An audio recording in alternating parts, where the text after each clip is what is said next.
സുഖദുഃഖങ്ങൾ എന്ന് പറയുന്നത് നമ്മൾ ബോധപൂർവം മനസ്സിലാക്കിയാൽ വലിയ സുഖവുമല്ല, പറയത്തക്ക ദുഃഖവുമല്ല എന്നറിയുന്ന ഒരവസ്ഥ. ശാരീരികവും മാനസികവുമാണ് സുഖദുഃഖങ്ങൾ. സുഖദുഃഖങ്ങൾക്കപ്പുറത്ത് നമ്മുടെ ബോധമുണ്ട്, നമ്മളുണ്ട്, നമ്മുടെ ആത്മാവുണ്ട്. അതാണ് യഥാർത്ഥ നമ്മളും വന്നു പോകുന്ന നമ്മൾ. നമ്മുടെ ശരീരവും മനസ്സുമൊക്കെ നമ്മൾ ഇവിടെ ഉപേക്ഷിച്ചിട്ട് പോകും. വരുന്നതും തിരിച്ചു പോകുന്നതുമെല്ലാം നമ്മുടെ ബോധമാണ്. ആ ബോധം വേറെ, സുഖദുഃഖങ്ങൾ വേറെ. അവയെക്കുറിച്ച് പറയുന്നതാണ് ഇന്നത്തെ വിഷയം. ജീവിത പാഠങ്ങളിൽ മനുഷ്യന്റെ സ്വഭാവങ്ങളെ കുറിച്ചാണ് നമ്മൾ പറഞ്ഞുകൊണ്ടിരിക്കുന്നത്. മനുഷ്യ സ്വഭാവങ്ങളിൽ സുഖത്തിനെ കുറിച്ച് പറഞ്ഞു, ദുഃഖത്തിനെ കുറിച്ചും പറഞ്ഞു. ഇന്ന് നമ്മൾ സുഖദുഃഖങ്ങളെ കുറിച്ചാണ് പറയുന്നത്. സുഖത്തിനെ കുറിച്ച് ദുഃഖത്തിനെ കുറിച്ച് പറഞ്ഞിട്ട് നമ്മൾ ചർച്ച ചെയ്യുന്നത് സുഖദുഃഖങ്ങളെ കുറിച്ചാണ്. സാധാരണഗതിയിൽ ഇത് രണ്ടും പറഞ്ഞു കഴിഞ്ഞാൽ പിന്നെ സുഖദുഃഖങ്ങളെ കുറിച്ച് പറയാൻ ഒരു സാധ്യത കുറവാണ്. ഇവിടെ സുഖദുഃഖങ്ങളും അവബോധവും എന്നതാണ് ഇന്നത്തെ വിഷയം. നമ്മൾ നേരത്തെ പറഞ്ഞ സുഖദുഃഖങ്ങളിൽ നിന്നും വ്യത്യസ്തമാണ് ഇന്ന് പറയുന്ന സുഖദുഃഖങ്ങളുടെ അർത്ഥം. മറ്റത് രണ്ടും നമ്മൾ സാധാരണ നമ്മൾ സുഖങ്ങളെന്ന് പറയുന്നതും ദുഃഖങ്ങളെന്ന് പറയുന്നതും പറഞ്ഞതാണ്. ഇന്നതല്ല. സുഖദുഃഖങ്ങൾ എന്ന് പറഞ്ഞാൽ വാസ്തവത്തിൽ നമ്മുടെ അവബോധമില്ലായ്മയാണ് എന്ന് പറയുന്നതാണ് ഈ വിഷയം. സുഖത്തിനെ കുറിച്ച് വിശദമായി പറഞ്ഞു, ദുഃഖത്തിനെ കുറിച്ച് വിശദമായി പറഞ്ഞു. പക്ഷെ ഇന്ന് പറയുന്നത് സുഖദുഃഖങ്ങൾ നമ്മുടെ ബാഹ്യ വൃത്തികളാണെന്നാണ്, നമ്മുടെ ശരീരവുമായി ബന്ധപ്പെട്ടതാണ് എന്നതാണ്. ശരിക്കും പറഞ്ഞാൽ സുഖദുഃഖങ്ങൾ ഇല്ല എന്നാണ് ഇന്നത്തെ വിഷയത്തിന്റെ കാതൽ. ഇത് രണ്ടും നമ്മൾ അനുഭവിക്കുന്ന കാര്യങ്ങളാണ്, സുഖവും ദുഃഖവും. പക്ഷെ അത് രണ്ടും ബാഹ്യമായ വിഷയങ്ങൾ, ശരീരത്തിനെ സംബന്ധിക്കുന്നതാണ്, അല്ലെങ്കിൽ മനസ്സിനെ സംബന്ധിക്കുന്നതാണ്. അതിനും അപ്പുറമാണ് നമ്മൾ എന്ന് പറയുന്ന യാഥാർത്ഥ്യം. അതായത് നമ്മുടെ ബോധം. നമ്മൾ പ്രാഥമികമായും ശരീരമാണ്. ശരീരത്തിനുള്ളിൽ നമ്മളെ നയിക്കുന്ന മനസ്സ്, മനസ്സിനപ്പുറത്ത് നമ്മുടെ ബോധം, ബോധത്തിനപ്പുറത്ത് നമ്മുടെ ആത്മാവ്. ബോധമുണ്ടായിരിക്കുക, അവബോധമുണ്ടായിരിക്കുക. സുഖവും ദുഃഖവും നമ്മൾ കരുതുന്നത് പോലെ നമ്മുടെ ജീവിതത്തിന്റെ അവിഭാജ്യ ഘടകങ്ങളല്ല. നമ്മൾ ബോധപൂർവം ശ്രമിച്ചാൽ സുഖത്തിന്റെയും ദുഃഖത്തിന്റെയും അളവ് കുറയ്ക്കാം എന്നതിനെ കുറിച്ചാണ് ഇന്നത്തെ വിഷയം. നോക്കൂ, നമ്മുടെ വിഷയത്തിനെ കുറിച്ച് പോലും പറയാൻ ബുദ്ധിമുട്ടുന്നു. നമ്മുടെ വിഷയത്തിന്റെ തലക്കെട്ട് പറയാൻ പോലും ബുദ്ധിമുട്ടാണ്. മനുഷ്യ ജീവിതത്തെ കുറിച്ച് വാസ്തവത്തിൽ പറയാൻ വളരെ ബുദ്ധിമുട്ടാണ്. സുഖത്തിനെ കുറിച്ച് പറഞ്ഞപ്പോഴും നമ്മൾ ആ ബുദ്ധിമുട്ട് അനുഭവിച്ചു, ദുഃഖത്തിനെ കുറിച്ച് പറഞ്ഞപ്പോഴും. കാരണം അതൊന്നും അങ്ങനെ ഒരു പ്രബന്ധം പോലെ അവതരിപ്പിക്കാൻ ഉള്ളതല്ല മനുഷ്യ ജീവിതം. ഒരു പുസ്തകത്തിലും അതൊന്നും എഴുതി വെച്ചിട്ടുമില്ല. നമ്മൾ ഓരോരുത്തരും ഓരോ തരത്തിൽ ജീവിക്കുന്നു. ഓരോന്നിനെയും നമ്മൾ സുഖമെന്ന് പറയുന്നു. നമ്മൾ സുഖമെന്ന് പറയുന്നതിനെ തന്നെ കുറച്ചു കഴിഞ്ഞ് നമ്മൾ ദുഃഖമെന്ന് പറയുന്നു. കുറെ കാര്യങ്ങളെ നമ്മൾ ദുഃഖങ്ങളെന്ന് വിളിക്കുന്നു. ഇത് വളരെ മിക്സഡ് അവസ്ഥയാണ്. ഒരാളിന്റെ ദുഃഖമല്ല വേറൊരാളിന്, ഒരാളിന്റെ സുഖമല്ല മറ്റൊരാളിന്, ഒരാളിന് പോലും ഇത് രണ്ടും മാറി മാറി വരുന്നു. വളരെ കോംപ്ലക്സായ, അതീവ സങ്കീർണമായ വിഷയങ്ങളും അതീവ സങ്കീർണമായ ഒരു ജീവിതവുമാണ് മനുഷ്യൻ ഭൂമിയിൽ നയിക്കുന്നത്. അതങ്ങനെ മനസ്സിലാക്കുന്നത് പോലും അത്ര എളുപ്പമല്ല. അതുകൊണ്ട് തന്നെ സുഖത്തിനെ കുറിച്ച് പറഞ്ഞു, ദുഃഖത്തിനെ കുറിച്ചൊക്കെ പറഞ്ഞിട്ട് നമ്മൾ ഇന്ന് സുഖദുഃഖങ്ങൾ എന്ന് പറയുന്നത് നമ്മൾ ബോധപൂർവം മനസ്സിലാക്കിയാൽ വലിയ സുഖവുമല്ല, പറയത്തക്ക ദുഃഖവുമല്ല എന്നറിയുന്ന ഒരവസ്ഥ. ശാരീരികവും മാനസികവുമാണ് സുഖദുഃഖങ്ങൾ. സുഖദുഃഖങ്ങൾക്കപ്പുറത്ത് നമ്മുടെ ബോധമുണ്ട്, നമ്മളുണ്ട്, നമ്മുടെ ആത്മാവുണ്ട്. അതാണ് യഥാർത്ഥ നമ്മളും. വന്നു പോകുന്ന നമ്മൾ, നമ്മുടെ ശരീരവും മനസ്സുമൊക്കെ നമ്മൾ ഇവിടെ ഉപേക്ഷിച്ചിട്ട് പോകും. വരുന്നതും തിരിച്ചു പോകുന്നതുമെല്ലാം നമ്മുടെ ബോധമാണ്. ആ ബോധം വേറെ, സുഖദുഃഖങ്ങൾ വേറെ. അവയെക്കുറിച്ച് പറയുന്നതാണ് ഇന്നത്തെ വിഷയം. സുഖദുഃഖങ്ങൾ ഒരു നാണയത്തിന്റെ രണ്ട് വശങ്ങളാണ്. ഇതൊക്കെ നമ്മൾ പലതവണ പറഞ്ഞ കാര്യങ്ങൾ. പക്ഷേ ഒരു വിഷയമായി പറയുമ്പോൾ നമ്മൾ ചില കാര്യങ്ങൾ ആവർത്തിക്കുന്നു. ഒരു നാണയത്തിന് ഒരിക്കലും ഒരു വശമായിട്ട് നിലനിൽക്കാൻ കഴിയില്ല. നമ്മുടെ ജീവിതത്തിലും ഒരിക്കലും സുഖം എന്നൊരവസ്ഥ മാത്രമായി ഉണ്ടാവില്ല. അതിന്റെ മറുവശത്ത് എപ്പോഴും ദുഃഖമായിരിക്കും. ദുഃഖത്തിന്റെ മറുവശം എപ്പോഴും സുഖമായിരിക്കും. ഇതുപോലും നമ്മൾ ചിന്തിക്കുന്ന കാര്യങ്ങളല്ല. നമ്മൾ അറിയേണ്ട പ്രാഥമികമായ ഒരു പാഠമാണെങ്കിൽ പോലും ഇതുപോലും ചിന്തിക്കാതെയാണ് നമ്മൾ ഇവിടെ ജീവിക്കുന്നത്. സുഖത്തിന്റെ പിന്നാലെ മാത്രം നമ്മൾ ശ്രമം നടത്തുന്നു. ജീവിതകാലം മുഴുവനും അതിന് ശ്രമിക്കുന്നു. പക്ഷെ നമ്മൾ ദുഃഖം മാത്രം അനുഭവിക്കുന്നു എന്നതാണ് നമ്മുടെ പരാതി. സത്യത്തിൽ ഇത് രണ്ടും കൂടെ മിക്സ് ചെയ്തതാണ് നമ്മുടെ ജീവിതമെന്ന് അടിസ്ഥാനപരമായി നമ്മൾ അറിയുക. ഒന്നിനെ ഒഴിവാക്കിക്കൊണ്ട്, ദുഃഖത്തിനെ ഒഴിവാക്കിക്കൊണ്ട് സുഖം മാത്രമായി നിലനിർത്താൻ പറ്റില്ല. സുഖത്തിനെ ഒഴിവാക്കിക്കൊണ്ട് പൂർണ്ണമായും ദുഃഖിച്ച് ജീവിക്കാനും മനുഷ്യന് കഴിയില്ല. ദുഃഖമൊക്കെ അഭിനയിച്ച് ജീവിക്കാമെന്നല്ലാതെ എത്ര ദുഃഖിച്ചാലും ഇടയ്ക്കിടയ്ക്ക് നമ്മളെ സുഖം അന്വേഷിച്ചു വരും. സുഖത്തിനേക്കാൾ കൂടുതൽ നമ്മെ ദുഃഖം തിരക്കി വരും. ഇത് രണ്ടും കൂടെ ചേർന്നതാണ് ജീവിതം എന്നുള്ള ഒരു അവബോധം നമ്മളിൽ ഉണ്ടാവുക. വെറും ഒരു പ്രൈമറി ലെസണാണ്. ഇത് രണ്ടും കൂടെ ചേർന്നതാണ് നമ്മുടെ ജീവിതവും ലോകത്തിലെ സമസ്ത ജീവജാലങ്ങളുടെയും ജീവിതവും, പ്രത്യേകിച്ച് എല്ലാ മനുഷ്യരുടെയും ജീവിതം.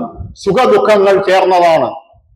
അതുകൊണ്ട് ദുഃഖം വരുമ്പോൾ നമ്മൾ നമുക്ക് മാത്രമായി ലഭിച്ചു എന്ന് അമിതമായി ദുഃഖിക്കാതിരിക്കാൻ ഈ അവബോധം വളരെ നല്ലതാണ്.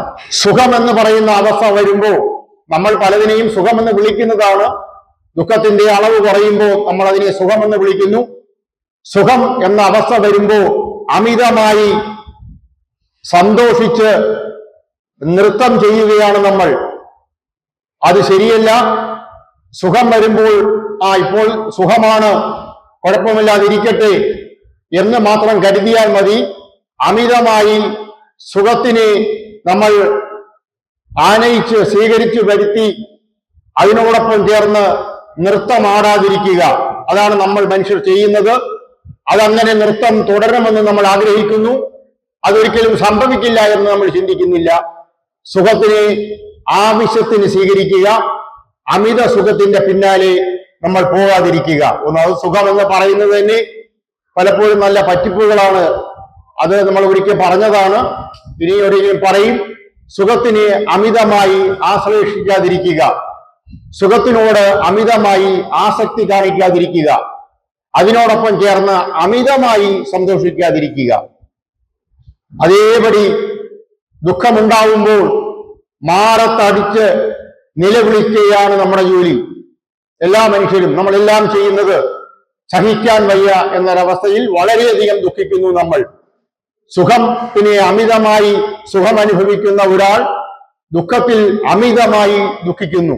കാരണം ഇത് ഒരു നാണയത്തിന്റെ രണ്ട് വശങ്ങൾ എന്ന പോലെ എത്രമാത്രം സുഖം നമ്മൾ അനുഭവിക്കുന്നു എന്ന് നമുക്ക് തോന്നുന്നുവോ അത്രയും അളവിൽ, അതിനേക്കാൾ അളവിൽ നമ്മൾ ദുഃഖം അനുഭവിക്കുന്നു എന്ന് നമുക്ക് തോന്നും.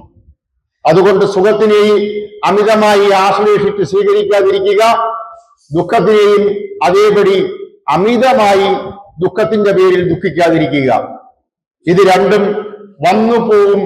ഇന്നല്ലെങ്കിൽ നാളെ ദുഃഖം മടങ്ങിപ്പോകും, മറ്റന്നാൾ സുഖം വരും, അത് കഴിഞ്ഞ് അതും തിരിച്ചു പോകും എന്ന ഒരു പ്രാഥമിക അവബോധം ബോധം നമ്മളിൽ ഉണ്ടായിരിക്കുക, ഒരു പാഠം. ഇതൊക്കെ പറയുന്നത് പോലെ എളുപ്പമല്ലെങ്കിലും കേട്ടിങ്ങനെ ഉണ്ട് എന്നെങ്കിലും അറിഞ്ഞാൽ നമ്മുടെ ജീവിതത്തിൽ ഓരോ അവസ്ഥകൾ വരുമ്പോൾ നമ്മൾ ചിലപ്പോൾ ഇത് ഓർത്തെന്നിരിക്കും. ദുഃഖം വരുമ്പോൾ അമിതമായ ദുഃഖം നമ്മൾ ഏറ്റുവാങ്ങാതിരിക്കുക. ഇത് രണ്ടും ബാഹ്യമായ, ആന്തരികമല്ലാത്ത നമ്മുടെ ആത്മാവിനെയോ നമ്മുടെ ബോധത്തെയോ ബാധിക്കാത്ത ബാഹ്യമായ ജീവിതത്തിൽ ഉണ്ടാകുന്ന രണ്ട് സംഭവങ്ങളാണെന്ന് അറിയുക. പ്രധാനപ്പെട്ട പാഠം അതാണ്. ഇത് രണ്ടും ബാഹ്യമാണ്, കൂടുതലും ശാരീരികമാണ്, ബാക്കി മാനസികമാണ്. നമ്മളെ സംബന്ധിച്ചിടത്തോളം ജീവിതം ശാരീരികവും മാനസികവുമാണ്. അതിനപ്പുറത്താണ് നമ്മൾ എന്ന് നമുക്ക് ചിന്തിക്കാൻ പൊതുവെ ഒരിക്കലും കഴിയാറില്ല. വാസ്തവത്തിൽ നമ്മൾ അപ്പുറത്താണ്. നമ്മൾ ബോധമാണ്, പരമബോധത്തിൽ നിന്ന് വന്ന ബോധമാണ്, പരബ്രഹ്മത്തിൽ നിന്നും വന്ന ബ്രഹ്മമാണ്, പരമാത്മാവിൽ നിന്നും ഉത്ഭവിച്ച ആത്മാവാണ്. അങ്ങനെ ഒരു ബോധം നമുക്കുണ്ടാകുന്നത് നല്ലതാണ്. അങ്ങനെ വരുമ്പോൾ സുഖവും ദുഃഖവും ബാഹ്യമായ പ്രവൃത്തികളാണ്, ബാഹ്യ വൃത്തികളാണ്. നമ്മൾ അമിതമായി ശരീരവുമായി ബന്ധപ്പെട്ട് ജീവിക്കുന്നത് കൊണ്ട് നമുക്കിത് രണ്ടും വളരെ പ്രശ്നമാണ്. നമ്മുടെ ശരീരത്തിൽ സുഖമുണ്ടാകണമെന്ന് നമ്മൾ ആഗ്രഹിക്കുന്നു, സ്വാഭാവികമാണ്.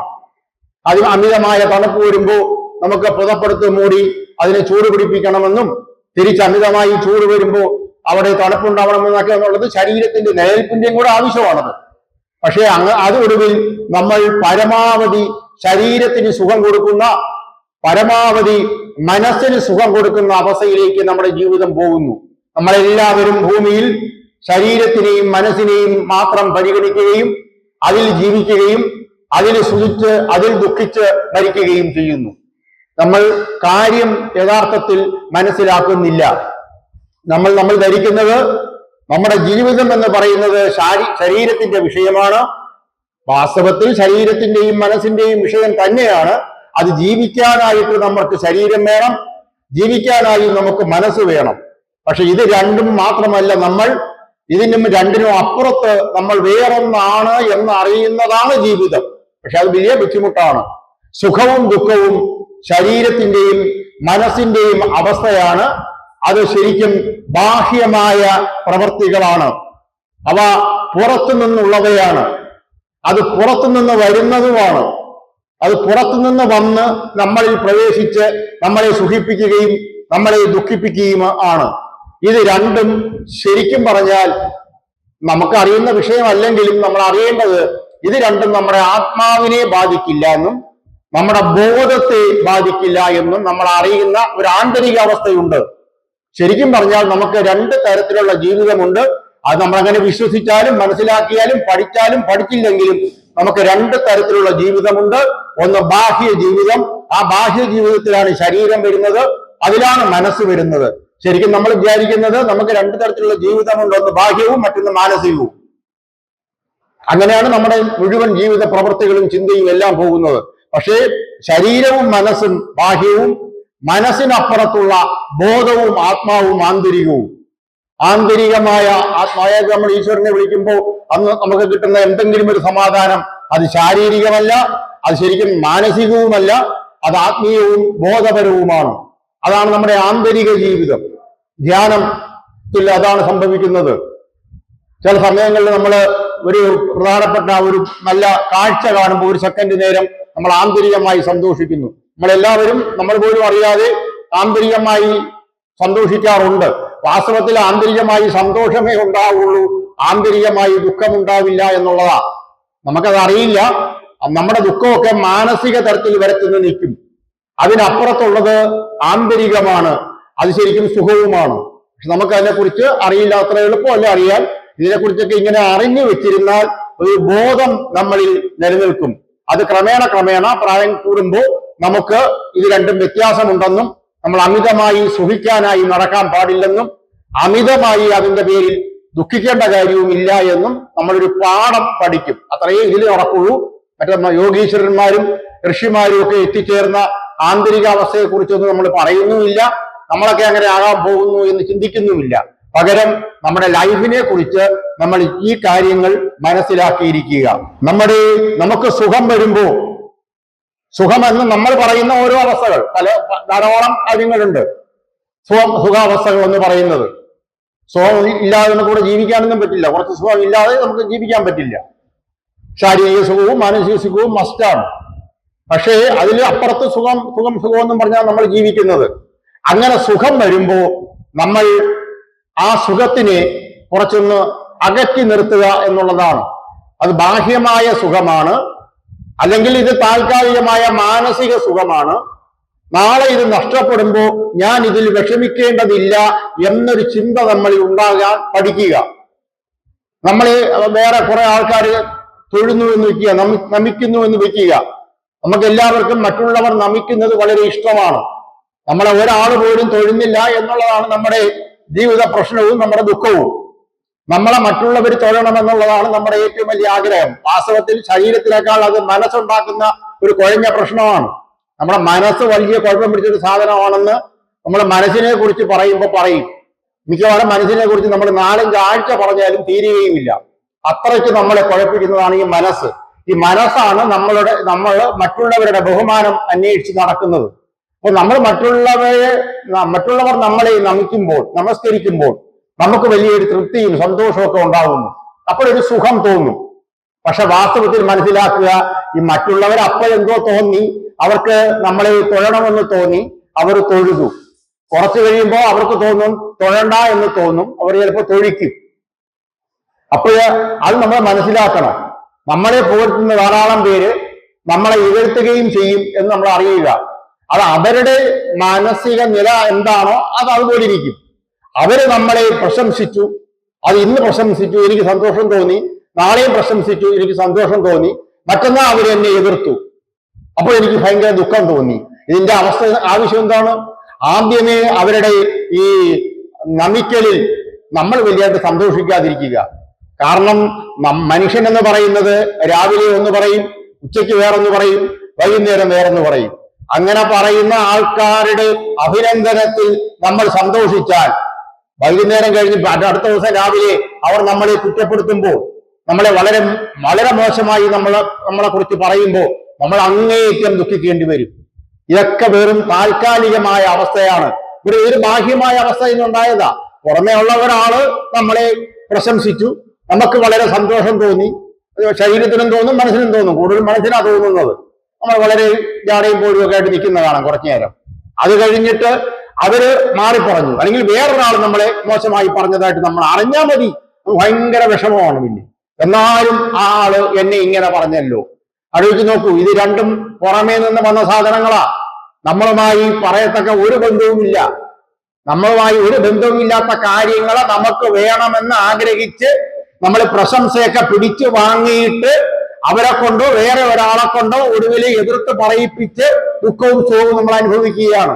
പറഞ്ഞു തുടങ്ങിയാൽ നമ്മുടെ ജീവിതത്തിൽ നമ്മൾ അനുഭവിക്കുന്ന മിക്ക ദുഃഖങ്ങളും ഈ ടൈപ്പാണ്. മിക്ക സുഖങ്ങളും ഇത് തന്നെയാണ്. ശാരീരികമായ രോഗം വരുമ്പോൾ നമുക്ക് ദുഃഖം വരും. അതെന്ന് പറയുന്നത് ഒരു പരിധി വരെ ശരീരത്തിൽ നിന്ന് ഉണ്ടായെന്നെങ്കിലും പറയാം. മിക്കവാറും അത് പുറകോട്ട് പോയി കഴിഞ്ഞാൽ നമ്മുടെ കയ്യിൽ ഉണ്ടാവുന്നതാ, അത് വേറെ.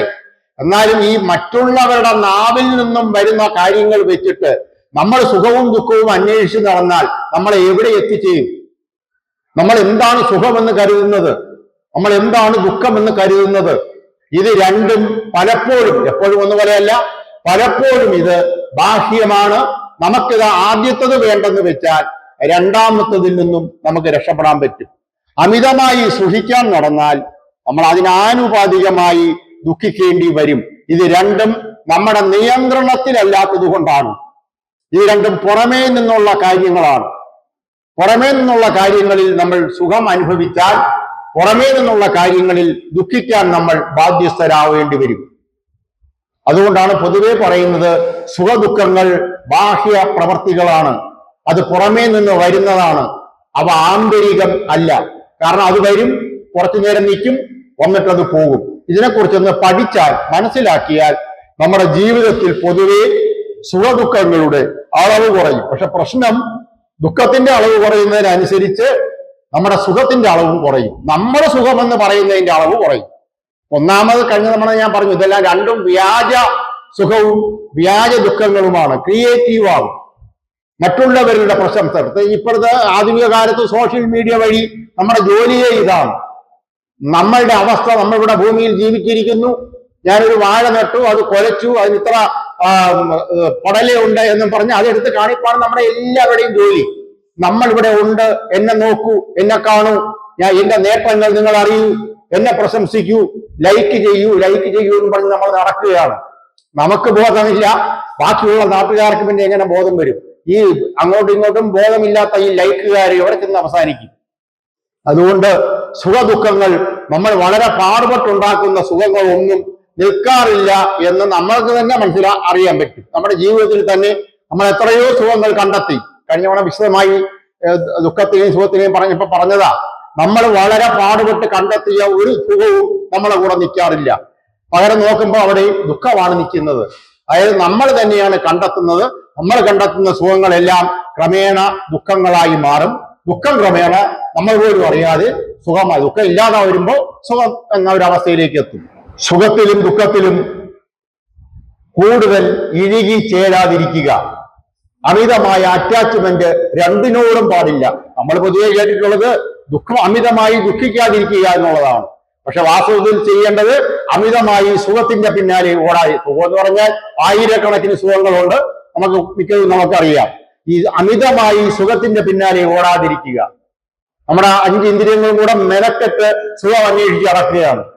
അവരപ്പോഴെപ്പോഴാണ് ഇവിടെ നിന്നെങ്കിലും കുറച്ച് കൊണ്ടുതരും, നമ്മൾ അതിന് സുഖിച്ചിരിക്കും. കുറെ കഴിയുമ്പോൾ അവർ പറയും അത്ര സുഖമല്ല, കാരണം കുറഞ്ഞ് ദുഃഖിച്ചോളൂ എന്ന് പറയും. അങ്ങനെ നമ്മുടെ ഇന്ദ്രിയങ്ങളും നമ്മുടെ ശരീരവും നമ്മുടെ മനസ്സും എല്ലാം, സമൂഹത്തിൽ 100,000 വിഷയങ്ങളുണ്ട്. ആ വിഷയങ്ങളും നമ്മളും കൂടെ ചേർന്ന് സുഖം അന്വേഷിച്ച് നടക്കുകയാണ്. പക്ഷെ സുഖം നമ്മെ കുറച്ചു നേരം സുഖം തന്നിട്ട് കൂടുതൽ നേരവും നമ്മളെ ദുഃഖിപ്പിക്കുന്നു. രണ്ടും പുറമേ നിന്ന് വരുന്നത് കൊണ്ട് നമ്മൾ ശകലം അകന്ന് മാറി നിന്ന് നിരീക്ഷിക്കുക.